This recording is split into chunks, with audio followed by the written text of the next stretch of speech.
Si vous regardez cette vidéo, il y a fort à parier que vous êtes en vie, et par un effort réflexif, vous pouvez même en prendre conscience. Allez-y, essayez. C'est pas simple, hein. Être vivant est considéré comme acquis, souvent remis au second plan, derrière notre bagage culturel. D'ailleurs, personne ne se définit comme être vivant quand on nous demande qui nous sommes.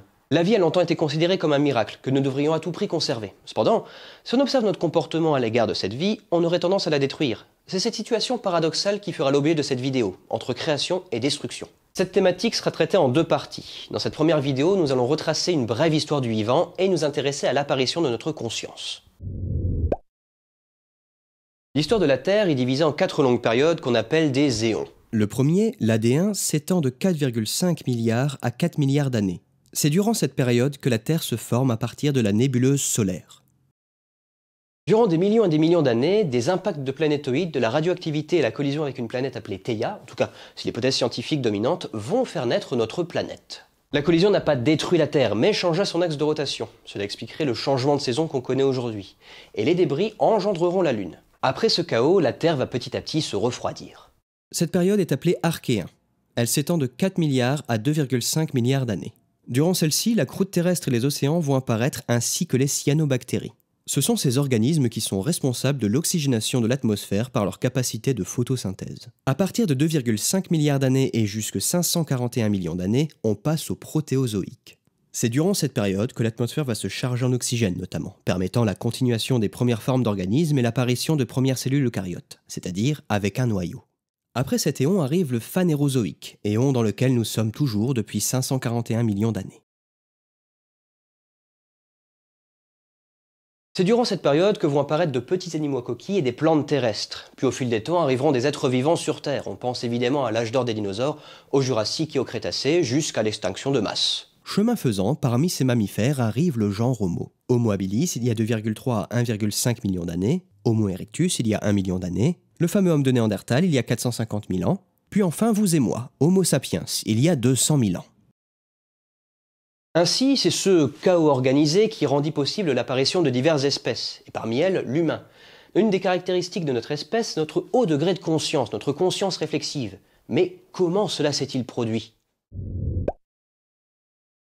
D'un point de vue chronologique, au commencement était le cerveau primitif. Il permettait essentiellement à l'organisme de le maintenir en vie avec des fonctions de base, rythme cardiaque, mouvement, respiration. L'apparition de nouvelles conditions de vie environnementales et la loterie des mutations donnèrent naissance à des structures telles que le cerveau paléomammifère. Ce cerveau, contenant l'hippocampe et l'amygdale, engendrera des capacités plus complexes, il y a 250 millions d'années. Cette région est responsable notamment de la mémoire, de notre comportement émotionnel et de l'olfaction. Si nous revenons au genre Homo, la particularité de son cerveau vient de l'évolution incroyable de son néocortex, la matière grise.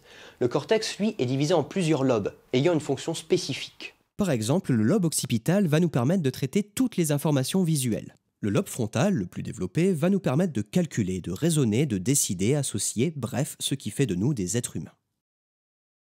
Cet organe développé de manière optimale et arrivé à maturation a permis et nous permet encore d'être conscients. Et cette conscience se retrouve sur 3 niveaux. Tout d'abord, la conscience primaire, commune à la plupart des autres animaux. J'ai conscience d'être chez moi en train de tourner une vidéo, et mon chat a conscience d'être dans le même environnement que moi. Ensuite, il y a la conscience introspective, ou réflexive.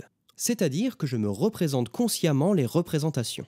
J'ai conscience d'avoir conscience de tourner une vidéo. Là où je ne suis pas convaincu que mon chat ait conscience d'avoir conscience d'être dans un environnement similaire au mien. Enfin, il y a la conscience de soi, la capacité à se reconnaître en tant qu'auteur de ses propres pensées, de son identité propre. À ce jour, seuls les hominidés dont nous faisons partie avec d'autres primates et les dauphins ont accès à ce type de conscience.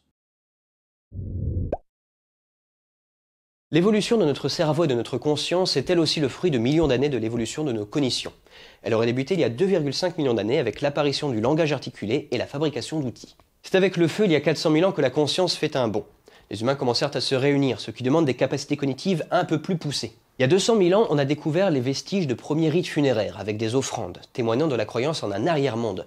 C'est à ce moment-là que l'on suggère que l'Homo sapiens a commencé à s'interroger sur sa place dans l'univers, sa vie, sa mort.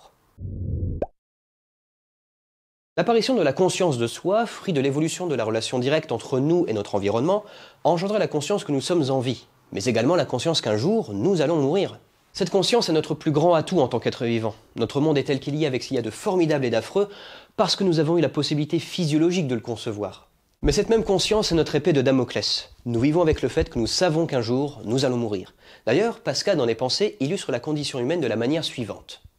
Qu'on s'imagine un nombre d'hommes dans les chaînes et tous condamnés à mort, dont les uns étant chaque jour égorgés à la vue des autres. Ceux qui restent voient leurs propres conditions dans celles de leurs semblables, et se regardant l'un l'autre avec espérance, attendent leur tour.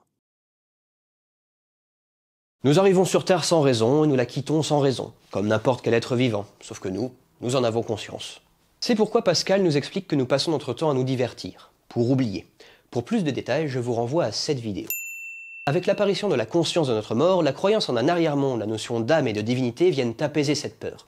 L'âme est immortelle, le corps lui est périssable. C'est la naissance des religions. D'abord en lien étroit avec la nature, ces religions vont évoluer en corrélation avec la complexification des structures sociales. En plusieurs millénaires, on est passé de l'animisme au polythéisme et du polythéisme au monothéisme. Mais le but fondamental reste le même. Apporter des réponses aux questions issues de l'évolution de notre structure cognitive. Nous avons une tendance naturelle à donner des réponses, parfois saugrenues, à nos questions, tant que cela reste une explication. Si bien que dire « je ne sais pas » est devenu une preuve de courage. La religion a pu répondre à nos questions existentielles pendant des millénaires. Mais au XIXe siècle, après le siècle des Lumières et la révolution industrielle, la religion est en déclin dans l'Europe occidentale. Nietzsche ira même jusqu'à écrire « Dieu est mort » dans Ainsi parlait Zarathustra et le gai savoir. Cette mort de Dieu signe la fin de la tranquillité humaine, dans la mesure où notre existence avait trouvé un sens dans la religion. Nous étions des créatures divines, ce que nous vivions dans le ici et maintenant n'est pas vraiment la vie, et la mort n'est qu'un passage vers un arrière-monde. Mais si ce n'était pas la peur de la mort le problème? C'est la fin de cette première partie, la deuxième partie arrive prochainement, alors surveillez l'actu de la chaîne. En attendant, je vous invite à vous abonner, à liker et partager cette vidéo si elle vous a plu. Vous pouvez aussi me rejoindre sur Instagram où je partage d'autres réflexions par le biais de bandes dessinées, d'analyses de citations, de séries ou de films. Pour soutenir la chaîne, ça se passe sur Tipeee ou Utip et les liens sont dans la description. Et sur ce, bon futur!